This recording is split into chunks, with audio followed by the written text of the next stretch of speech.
Wait, is that my mother-in-law over there? It happened when I arrived at the hotel during a business trip. Behind the building, I spotted a disheveled woman rummaging through garbage. When she turned to look at me, our eyes met. Upon closer inspection, I realized it was my mother-in-law. What on earth is going on? Startled, the woman ran away. I hurriedly called my husband, but his response left me even more confused. My mother is here with me now. However, from this point on, shocking revelations unfolded. My name is Valentina. I married my same-age husband, William, 3 years ago when I was 30. We decided to postpone having children a little longer, wanting to enjoy some private time as a couple and due to our busy work schedules.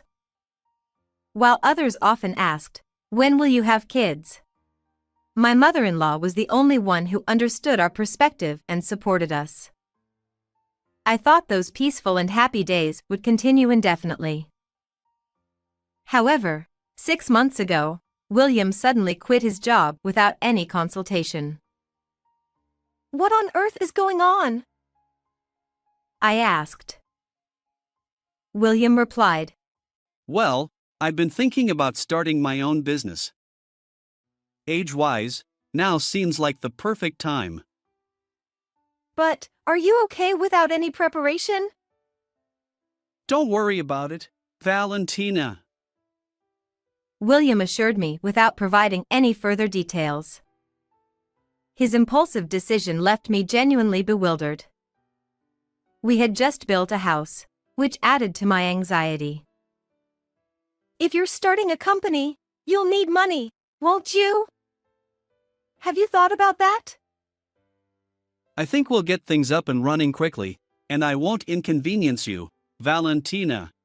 William replied. Although I had many questions and concerns, I decided to observe William's determination without dampening his spirits. Yet deep down, I couldn't fully support him.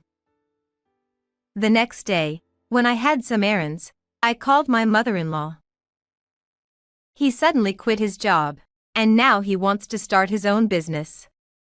He made all these decisions without consulting me, and I found out afterward. I explained. Well, maybe William didn't want to worry you, Valentina. My mother-in-law replied.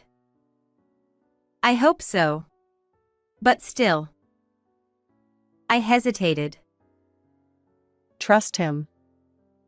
Take care, she said before hanging up. Perhaps my tone wasn't ideal. My usually empathetic mother-in-law seemed distant on the phone. I realized that even though she's a kind person, I need to be careful about the topics I bring up. After that, William prepared to start his own business and converted one room in our home into the company's office. I'll be out late tonight for a business dinner. I understood. Networking is crucial, so I'll be attending more events like this. True to his declaration, William began going out more frequently. Our schedules rarely aligned. I'd return home while he was leaving, and he'd come back after midnight. On weekends, he'd be away for client dinners, golf outings, or fishing trips, sometimes even staying overnight. However, he remained tight-lipped about the specifics of his work situation. What does it mean to be a married couple?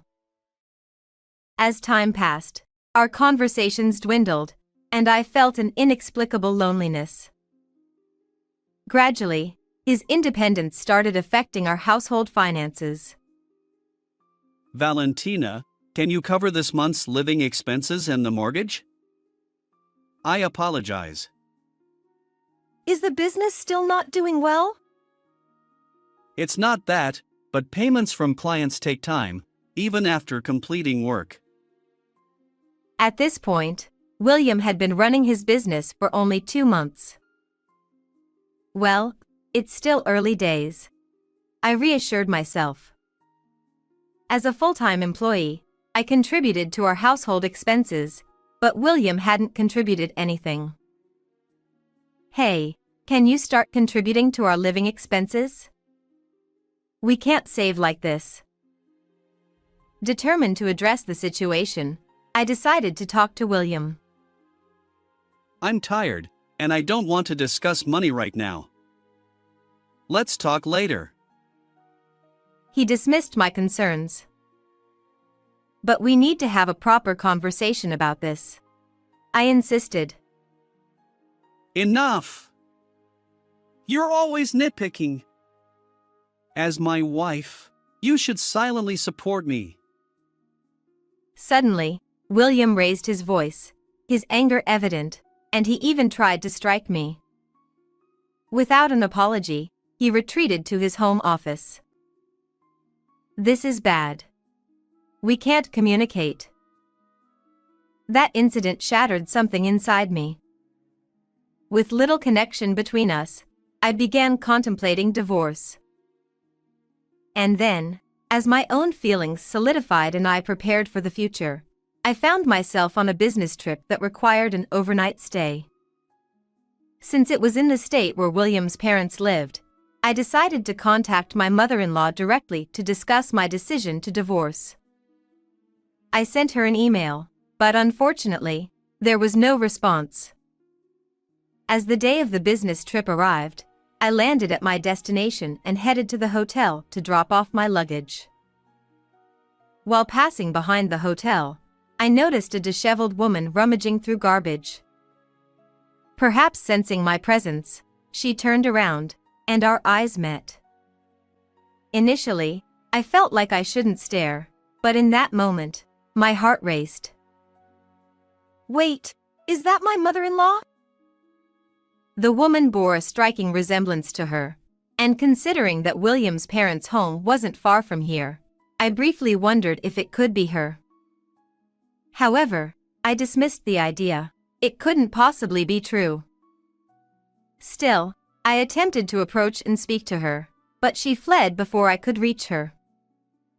With work deadlines looming, I couldn't chase after her. To confirm, I tried calling my mother-in-law, but she remained unreachable. Frustrated, I decided to contact William. His response surprised me. Wait, she's with me right now. But maybe I just misjudged, I replied. William dismissed the matter, saying she was tired and lying down. He abruptly ended the call while I was still trying to explain. Yet, if my mother-in-law was indeed with him, then my initial sighting must have been a mistake. But the thought lingered, leaving me unsettled.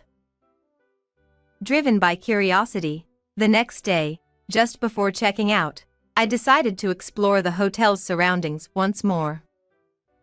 I revisited the garbage area and nearby alleys where I'd seen the woman before, but she was nowhere to be found.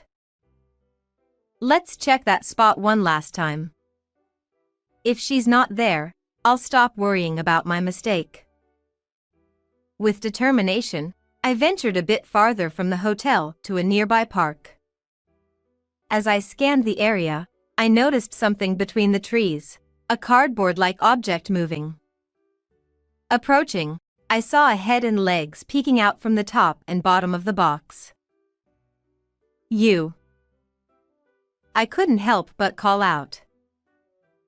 I saw a scarf wrapped around the woman's neck.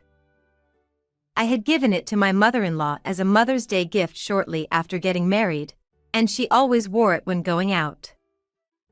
Startled, the woman suddenly jumped up and fled without looking back. Wait!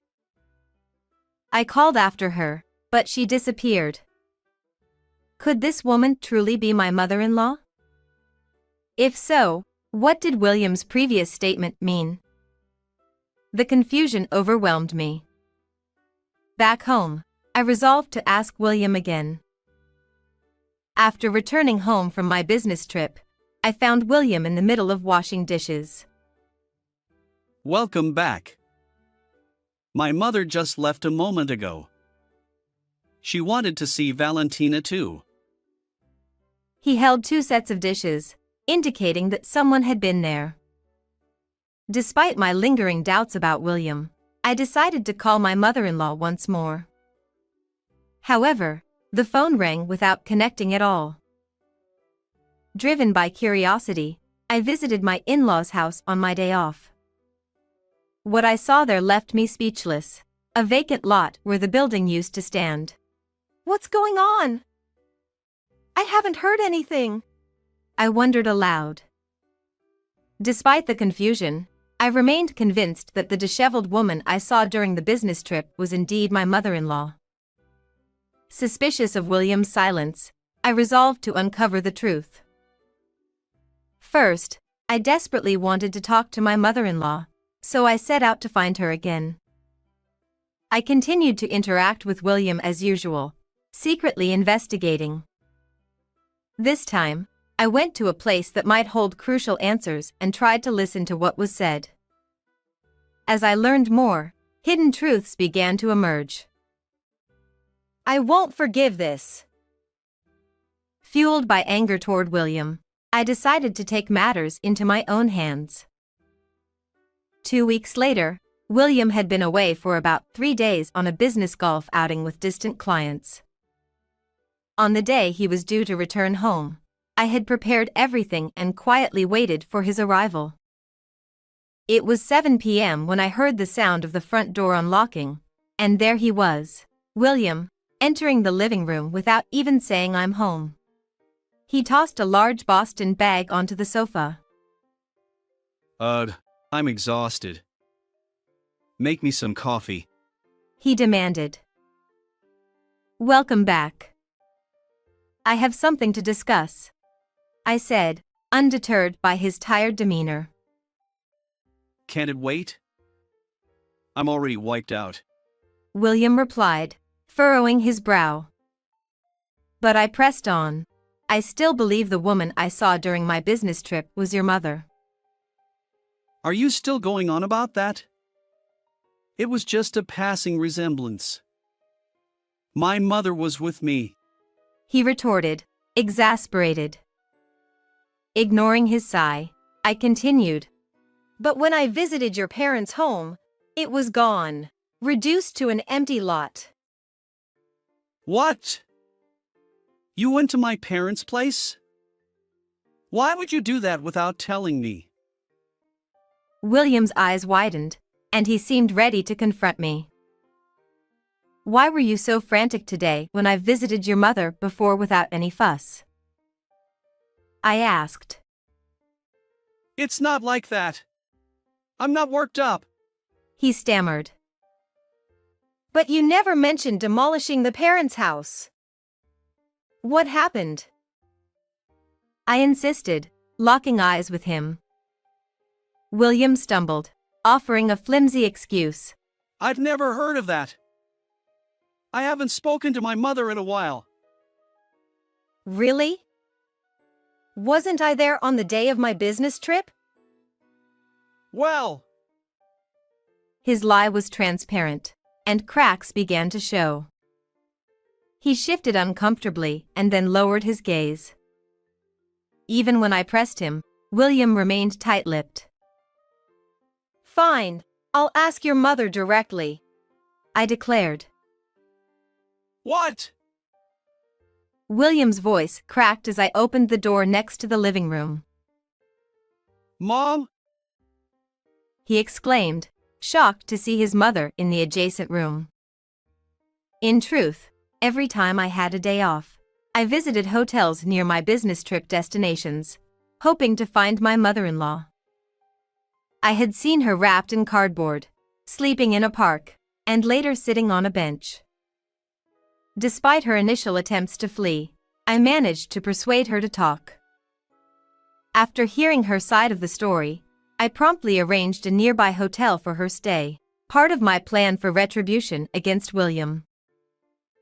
"Why did your house disappear and become an empty lot?" Well, I needed money. Selling the house was the only option. She began speaking in a soft voice. What did you need the money for? It's, She glanced briefly at William, hesitating to continue. There are things even a mother can't share. Stop crying!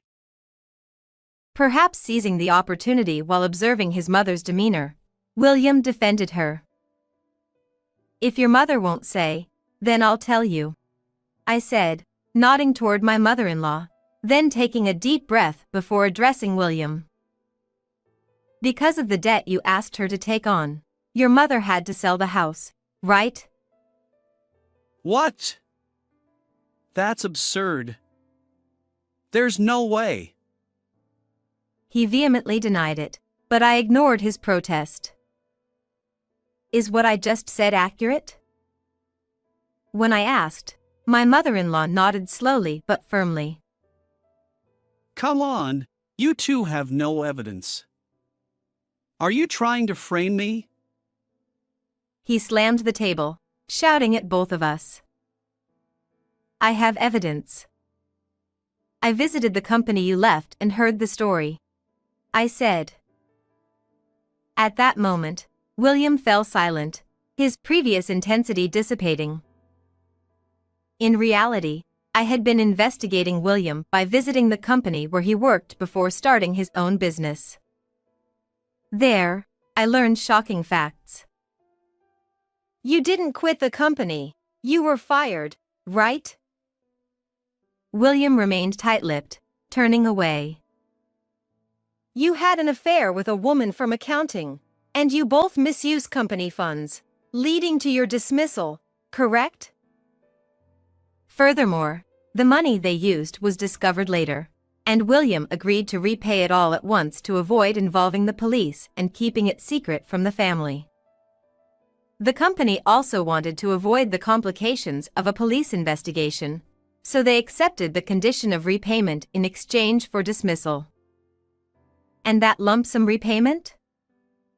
It was the money my mother-in-law had prepared at William's request. You introduced her to a consumer finance company, right? Why do you know all this? My mother-in-law believed that since she would repay the debt herself, it was fine to lend her name. William had asked her to keep it a secret from me, too. But he never showed any intention of repaying, and the collection notices kept coming, of course, to the address where my mother-in-law had signed. Desperate, she sold the house to repay the consumer finance company. Deceiving your own mother to incur debt is despicable. And even after hearing that she had to sell the house, it seems you didn't care, I exclaimed. William nonchalantly replied, It's fine. The debt was settled, so there's no problem. That's not okay. Your actions led to your mother losing her home, and now she's living in a rundown state in the park, I retorted. Being a parent means helping their children when they're in need. Besides, it was my mother's decision. I never told her to sell the house. William defended himself. His lack of remorse was infuriating. My mother-in-law looked heartbroken, and my own emotions were in turmoil. To make your own parents miserable. I won't forgive you. I locked eyes with William, who was sprawled on the sofa. By the way, you haven't paid any living expenses or the mortgage. Can you show me evidence of your company's financial transactions? William snapped. No way. There's no need for that. Ignoring his refusal, I handed him a copy of the company's financial records from his computer. I looked at your computer to investigate you, William stammered. You! How dare you invade someone's privacy like that? Your income has been almost zero, but was your company merely a facade? I pressed. Caught off guard, he fell silent. But this wasn't the end. And on top of that, you're cheating without even working, I accused. William exploded. You have no proof. How dare you say that? I opened my laptop, revealing a video. I have evidence. As he watched the footage, William's face turned pale. The video showed him with another woman in his home office, clearly engaged in an affair. I had discreetly installed cameras to monitor his actions. Still involved with that woman, huh? Knowing she worked in accounting, I had shown the footage to William's former boss, who confirmed her identity. The 2 sets of dishes at home during my business trip likely belonged to his mistress. Supporting you financially while you cheat without working, your entitlement knows no bounds, I said. William retorted. What's wrong with that? You earn more, so it's only natural for you to provide. His audacity shocked me. But using our savings for your affairs? What's your plan? I confronted him with our bank account statements. You've depleted our joint account. This man's behavior was beyond redemption. His excuses were tiresome. Curious about the source of his affair funds, I checked our bank accounts, confirming my suspicions. So, for that reason, please proceed with the divorce. Pay back the depleted savings and the compensation for the affair all at once, I stated firmly. William protested. That's impossible. Stop saying absurd things. That's just your convenience, isn't it? I retorted. William turned to his mother, desperately asking, Mom, can you lend me money again? It seems I have to pay her. Both my mother-in-law and I were left speechless by William's outrageous remarks. But my mother-in-law gathered her resolve and stepped forward. Enough is enough. I'm cutting ties with you. But before that, repay the debt I covered, she declared boldly. Internally, I applauded her strength. And by the way, I've consulted a lawyer I know, so don't even think about evading this, I added. Abandoned even by his own mother, William came to me, pleading tearfully. We can't get divorced. I apologize for everything. Please forgive me. Let's return my mother's money together. That's out of the question. It's the consequence of your actions, I replied sternly, watching him collapse to his knees. In the following days, the divorce between William and me was finalized. I claimed $25,000 for the affair compensation and half of the money from the depleted savings. His affair partner also paid $10,000 in compensation.